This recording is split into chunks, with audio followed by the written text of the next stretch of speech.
என்றைக்கு திருமாவளவன் நம் தலைவரையும் அம்மாவையும் பற்றி பேசினாரோ அன்னையிலிருந்து திருமாவளவனுடைய சகாப்தமே அரசியல் சகாப்தமே மொழி.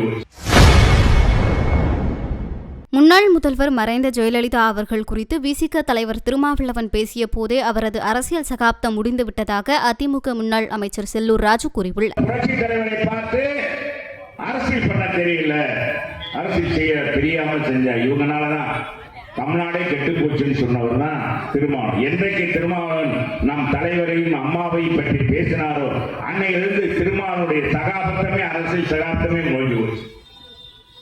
பார்த்தீங்கன்னா தெரியும்,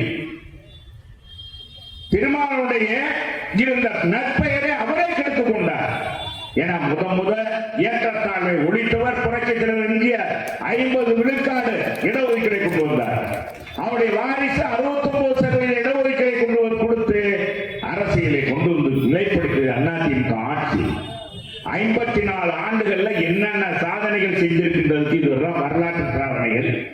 இதையெல்லாம் நான் சொல்றதுக்கு காரணம், ஒரு இயக்கம் புதிய காலத்தில் இவ்வளவு காலம் இந்த இயக்கம் வீடு நடை போடுகிறது. எல்லாருடைய விமர்சனத்துக்கு அப்பாற்பட்ட முறை இந்த இயக்கம் வளர்ந்து கொண்டிருக்கிறது என்றால் இதுதான். இன்னைக்கு சாமானியன் ஒருத்தர், சாதாரண விவசாய குடும்பத்தில் பிறந்த ஒருத்தர் தான் இந்த இயக்கத்தில் தலைமையேற்றிருக்கிறார். படிப்படியாக அரசியலில் வளர்ந்து கழக பொதுச் செயலாளராக இன்றைக்கு முதலமைச்சராக 4 ஆண்டு காலம் அவர் பதவிக்கு வரும்போது என்ன மிகப்பெரிய மகிழ்ச்சியோடு அவரை வரவேற்றார்களா?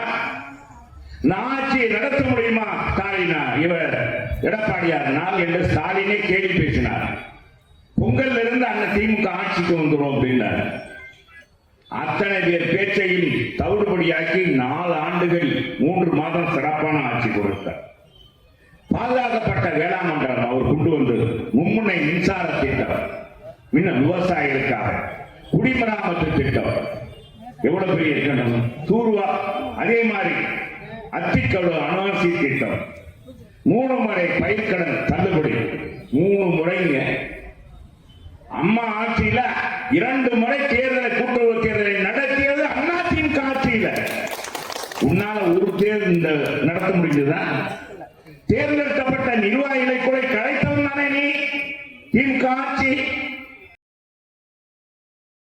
செய்திகளை உள்ளது உள்ளபடி தெரிந்து கொள்ள ரெஃப்ளெக்ட் நியூஸை சப்ஸ்கிரைப் பண்ணுங்க.